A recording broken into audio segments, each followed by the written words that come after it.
Selamat datang dan selamat mendengarkan Sirah Nabawiyah episode ke-46 tentang peperangan Bani Mustalik atau Perang Al-Muraisi.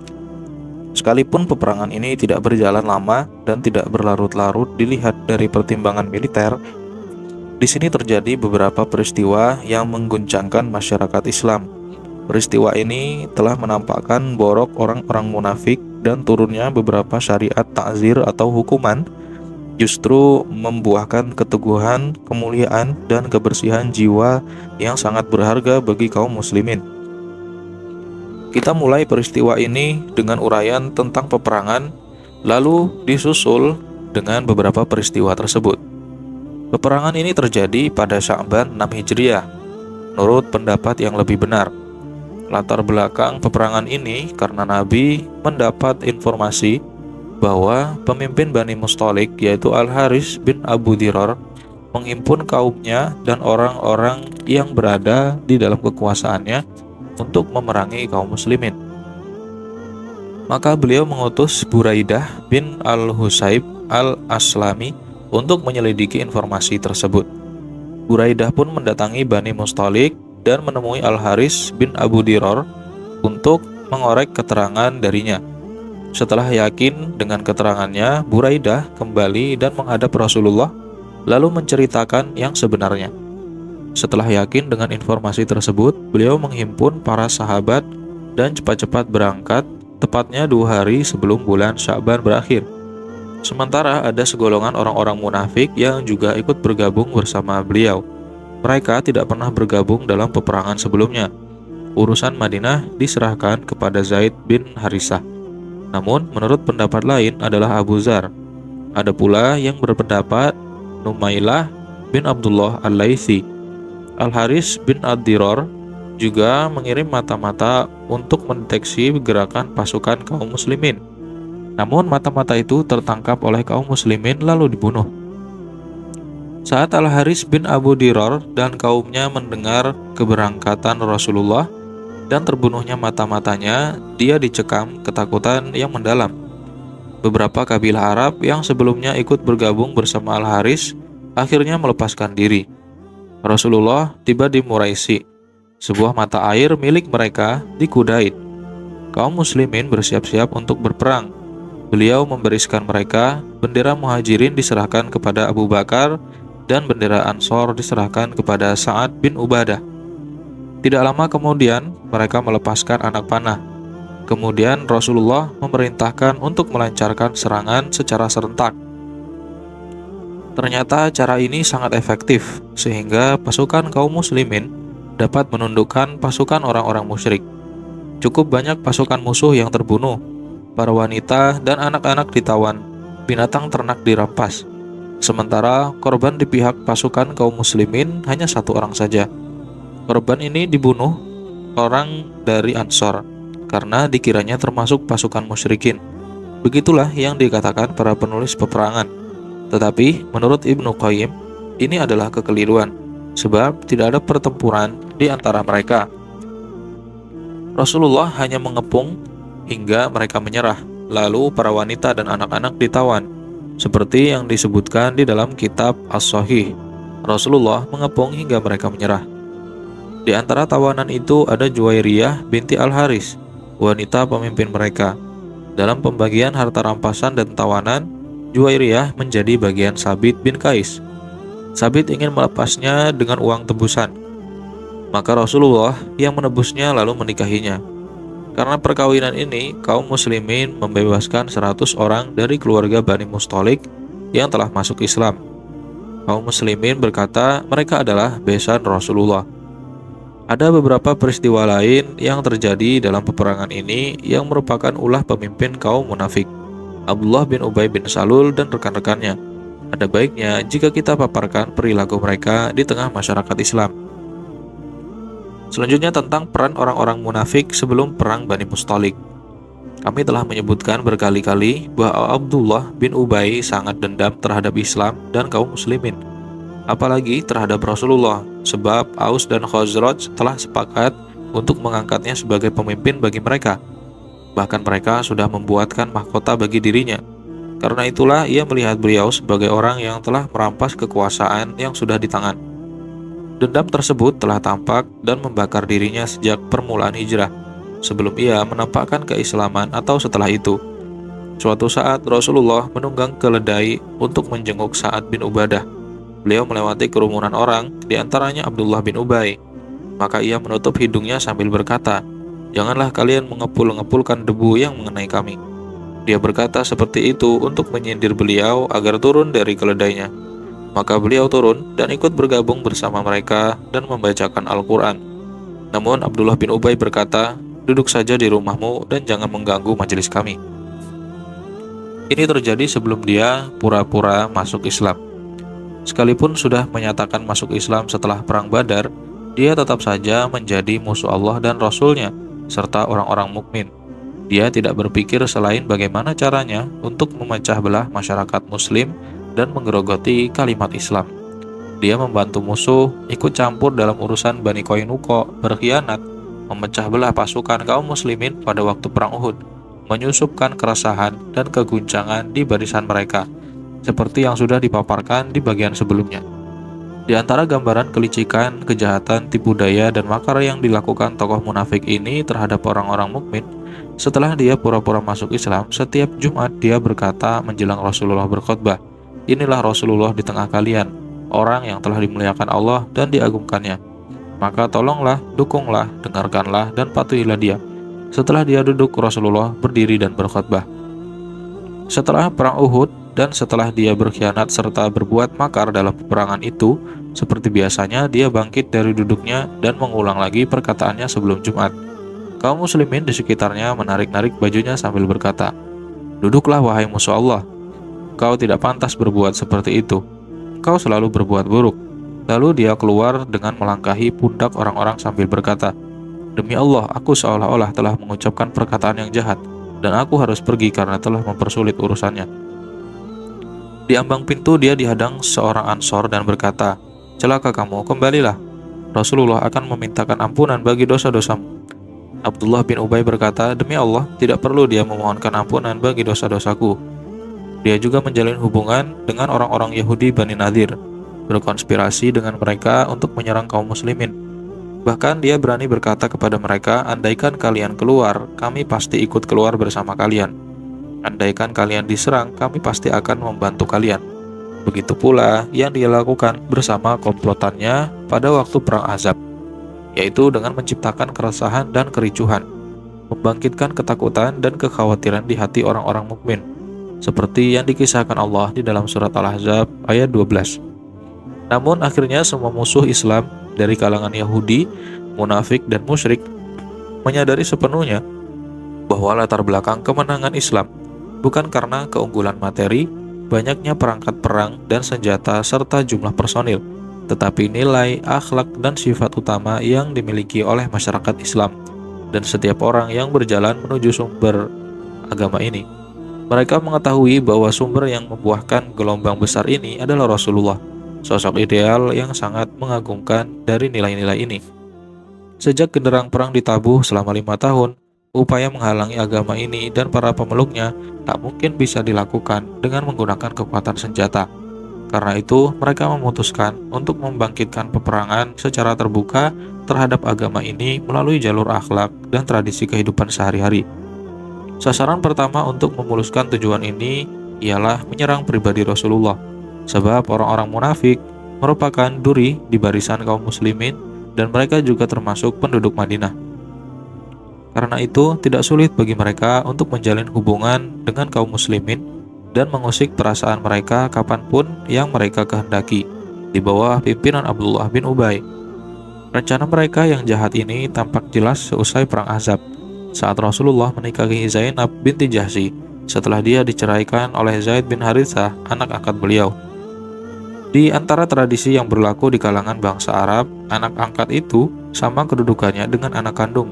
Mereka meyakini kehormatan istri anak angkat di mata bapak angkatnya.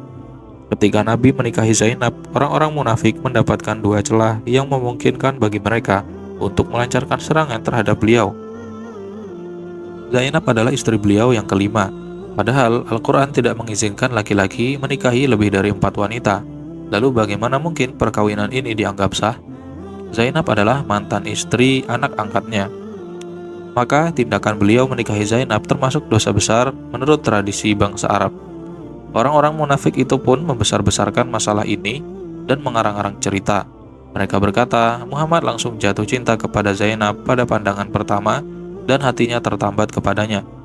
Isi hatinya ini dia sampaikan kepada Zaid, sehingga Zaid melepaskan Zainab agar bisa dikawini Muhammad. Cerita-cerita yang mereka karang ini masih ada jejaknya, tertulis dalam beberapa buku tafsir dan hadis hingga saat ini. Tentu saja bualan mereka ini mempunyai pengaruh yang sangat kuat terhadap orang-orang yang berhati lemah, sehingga turun ayat Al-Quran yang menjelaskan masalah ini secara jelas, sehingga bisa mengobati hati. Untuk memberitahukan bualan mereka ini, Allah memulai surat Al-Ahzab dengan firman-Nya, Ya ayuhan nabiyyu taqillaha wa la tuti'il kafirin wal munafikin, innallaha kana aliman hakima. Hai Nabi, bertakwalah kepada Allah dan janganlah kamu menuruti keinginan orang-orang kafir dan orang-orang munafik. Sesungguhnya Allah Maha mengetahui lagi Maha bijaksana. Itulah gambaran sepintas tentang perilaku orang-orang munafik sebelum perang Bani Mustalik. Rasulullah menghadapi semua itu dengan sabar dan lemah lembut. Padahal kaum muslimin secara umum sudah gregetan terhadap kejahatan orang-orang munafik ini dan menahan-nahan kesabaran.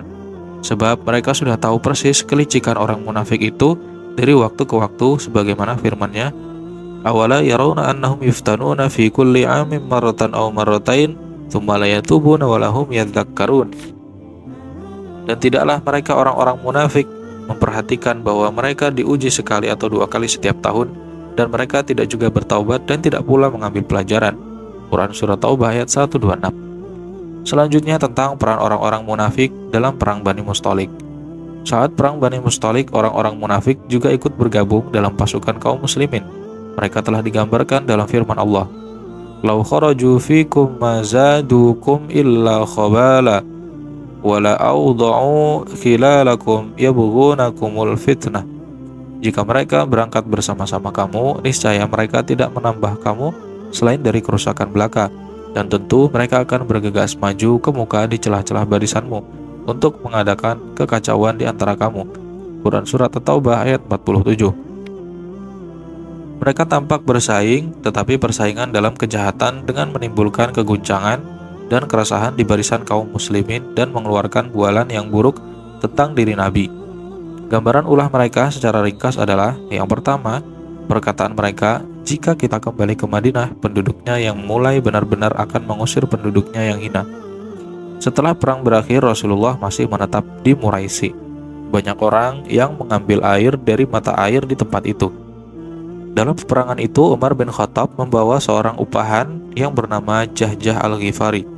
Saat di mata air, Jahjah bersenggolan dengan Sinan bin Wabar al-Juhaini. Lalu keduanya saling adu mulut. Sinan berteriak, wahai orang-orang Ansor.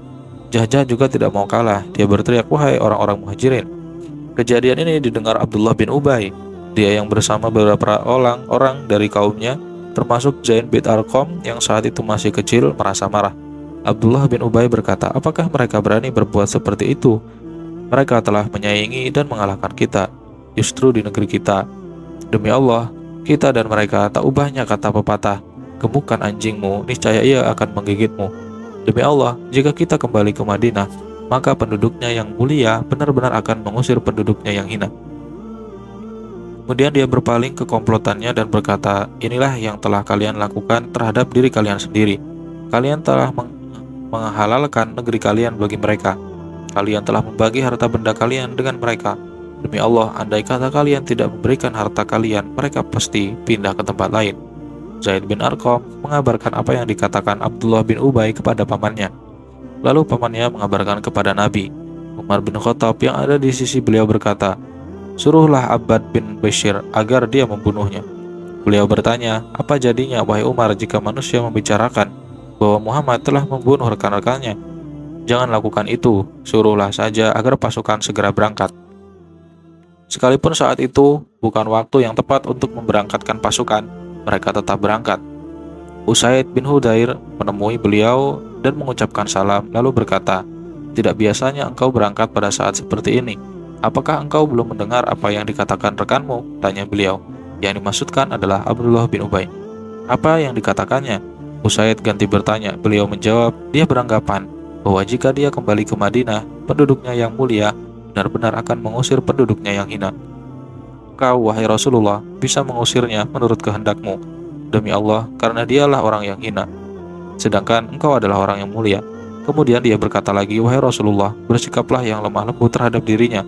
Demi Allah, Allah telah mendatangi kita dengan keberadaanmu. Kaumnya telah membuat mahkota untuk disematkan di kepalanya.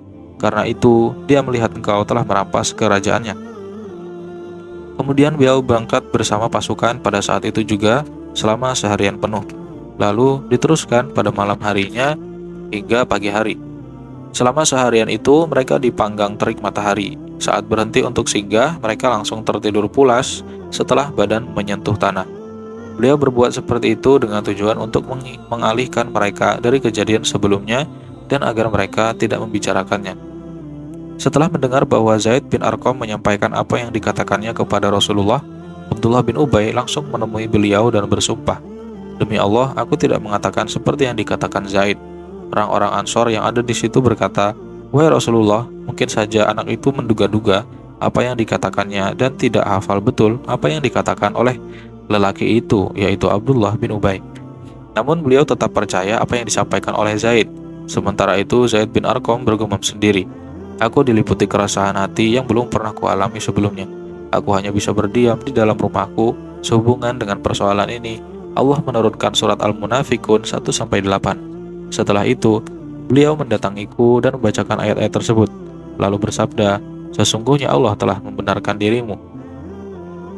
Anak pemimpin munafik ini, yaitu Abdullah bin Ubay, merupakan adalah seorang sahabat yang solih dan pilihan. Dia ingin berlepas diri dari ayahnya. Untuk itu, dia berdiri di pintu gerbang Madinah sambil menghunus pedangnya. Setelah ayahnya, Abdullah bin Ubay, muncul di dekatnya, dia berkata, "Demi Allah, engkau tidak boleh masuk sebelum Rasulullah mengizinkanmu. Karena beliaulah orang yang mulia dan engkaulah orang yang hina." Setelah Rasulullah tiba di pintu gerbang itu, beliau mengizinkan dan memperbolehkannya. Sebelum itu, Abdullah bin Ubay berkata kepada beliau, "Wahai Rasulullah, jika engkau ingin membunuhnya, perintahkanlah saya untuk melaksanakannya. Demi Allah, saya akan membawakan kepalanya ke hadapan Anda." Yang kedua, berita bohong atau hadis ifki. Dalam perang ini juga terjadi kisah kebohongan. Cerita ringkasnya, Aisyah juga ikut pergi bersama Rasulullah dalam peperangan itu, karena dialah yang memenangkan undian di antara istri-istri beliau untuk ikut. Pengundian seperti ini biasa beliau lakukan setiap hendak pergi berperang. Setelah pulang dari peperangan, mereka singgah di suatu tempat. Aisyah keluar dari rombongan untuk keperluannya. Saat itu, tanpa disadari, kalung milik saudarinya yang dipinjamkan kepadanya jatuh. Maka dia kembali lagi ke tempat kalung itu jatuh. Beberapa orang yang mengangkat sekedup Aisyah mengira bahwa dia tetap berada di dalamnya. Sebenarnya mereka juga merasa bahwa sekedup itu terlalu ringan. Tetapi Aisyah sendiri memang seorang wanita yang masih muda dan tidak gemuk, karena yang mengangkat sekedup itu orang banyak. Tentu saja mereka merasa ringan. Andai kata yang mengangkatnya 1 atau 2 orang, tentu mereka akan merasakan beratnya. Setelah kalung yang dicari-carinya ketemu, Aisyah kembali lagi ke tempat persinggahan yang sudah tidak ada seorang pun di sana. Maka dia duduk saja di tempat itu. Ia yakin bahwa mereka pasti akan mencarinya jika tidak mendapatkan dirinya di dalam sekedup. Allah Maha Kuasa atas segala-galanya, mengatur urusan dari atas arsy-Nya seperti yang dikehendakinya. Karena rasa kantuk yang tak terbendung, Aisyah tertidur di tempat itu. Dia baru terbangun karena terusik suara Safwan bin Al-Mu'attal. "Innalillahi wa inna ilaihi raji'un." Bukankah ini istri Rasulullah? Safwan tertinggal dari rombongan pasukan karena dia banyak tidur. Dia bisa tahu bahwa dia itu Aisyah karena memang dia pernah melihatnya sebelum turun ayat hijab. Setelah mengucapkan istirja, dia mendekatkan untanya ke sisi Aisyah dan menderumkannya. Aisyah naik ke atas unta dan tidak berkata sepatah kata pun kepadanya. Dan Aisyah juga tidak mendengar sepatah kata pun dari Safwan kecuali kalimat istirjanya. Kemudian dia menuntun unta itu hingga dapat menyusul rombongan pasukan yang saat itu sedang singgah di Nahruz Zahirah. Saat melihat kedatangan Safwan bersama Aisyah, orang-orang berbicara kasak-kusuk dengan versi masing-masing. musuh Allah yang paling jahat, Abdullah bin Ubay menghembuskan nafas panjang, menyemburkan kemunafikan dan kedengkian yang mengeram di antara tulang-tulang rusuknya. Dia sudah mengarang-arang berita bohong dan siap menyebarkannya. Rekan-rekannya berkerumun di sekeliling Abdullah bin Ubay, mendengarkan dan menelan apapun yang keluar dari mulutnya yang berbau busuk. Setiba di Madinah, orang-orang yang aktif menyebarluaskan berita bohong semakin menjadi-jadi. Rasulullah hanya diam dan tidak menanggapinya, karena cukup lama tidak ada wahyu yang turun. Beliau meminta pendapat kepada para sahabat. Ali bin Abi Thalib mengisyaratkan agar beliau menceraikan Aisyah dan mengambil wanita yang lain. Ali hanya sekedar memberi sinyal untuk itu dan tidak mengatakannya secara terus terang. Sementara Usamah dan lain-lainnya mengisyaratkan agar beliau tidak menceraikannya dan tidak perlu menanggapi perkataan musuh-musuh Islam. Beliau berdiri di atas mimbar dan berpidato, mohon perlindungan kepada Allah dari tindakan Abdullah bin Ubay. Usaid bin Hudair, pemimpin Aus, menyatakan kesediaannya untuk membunuh Abdullah bin Ubay.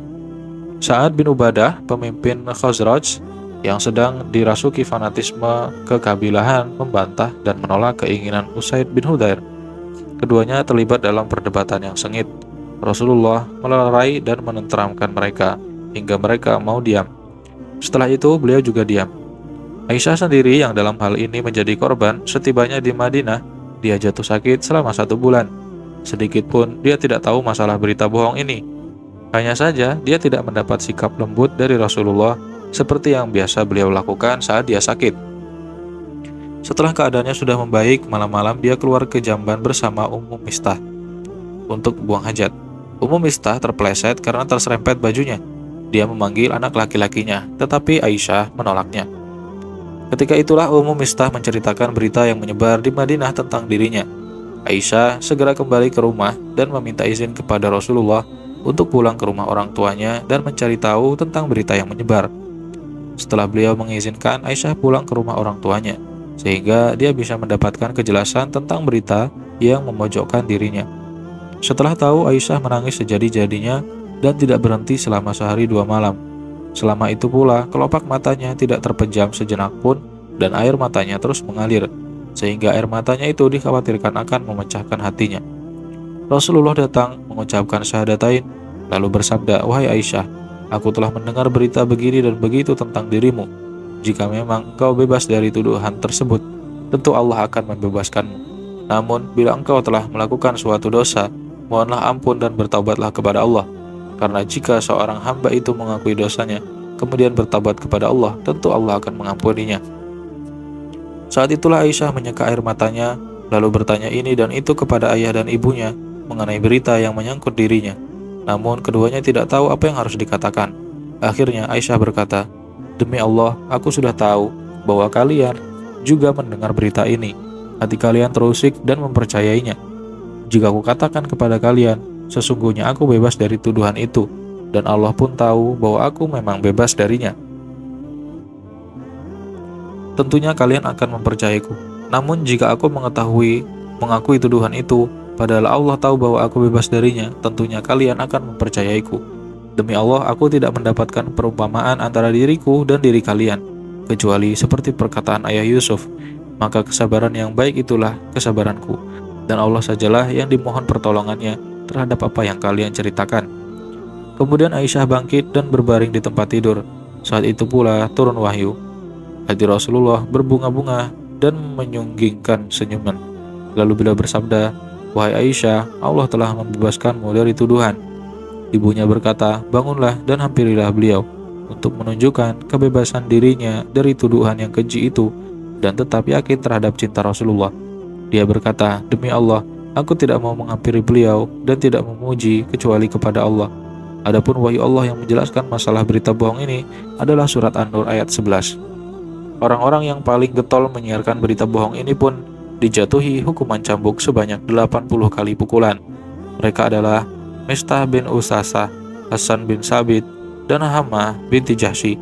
Sementara itu, tokoh berita bohong dan pelopor dalam penyebarannya, Abdullah bin Ubay, justru tidak dijatuhi hukuman apapun. Boleh jadi hukuman itu memang ada keringanan untuk dirinya, tetapi Allah mengancamnya dengan azab yang pedih di akhirat. Atau boleh jadi karena ada kemaslahatan tersendiri, sehingga Abdullah bin Ubay tetap dibiarkan hidup. Jadi selama sebulan atmosfer Madinah diliputi mendung keraguan-raguan, kebimbangan, kegundahan, dan kegelisahan. Sementara itu, nama pemimpin orang-orang munafik tercemar dan terlecehkan sehingga setelah kejadian itu, dia sama sekali tidak berani mendongakkan kepala.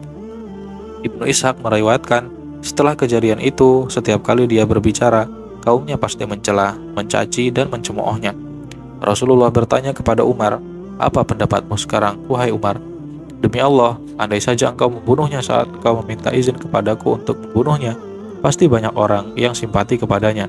Tetapi seandainya saat ini juga aku menyuruhmu untuk membunuhnya, kau pun pasti akan membunuhnya." Umar menjawab, "Demi Allah, aku sudah tahu bahwa urusan Rasulullah lebih besar berkahnya daripada urusanku."